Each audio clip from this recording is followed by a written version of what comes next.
స్పీడ్గా రావాలి. అలాగే దేవాలయం నిర్మాణం కావింపబడినప్పటి నుంచి ఈ రోజు వరకు టెంట్ హౌస్ సహకారం చేయించినటువంటి భక్తులు వెల్కమ్ టెంట్ హౌస్ చంద్రశేఖర్ గారు,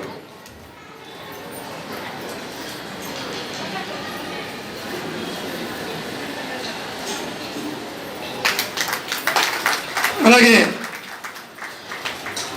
ఆలయ నిర్మాణదాత పూర్వకాలంలో ఆలయ అధ్యక్షులు అయినటువంటి వెంకటపతిరాజు గారు ధర్మపత్ని కె కామేశ్వరమ్మ గారి యొక్క సత్కారాన్ని రామ్ గోపాల్ గారు స్వీకరించి వారికి అందజేయవలసిన కోరుచును.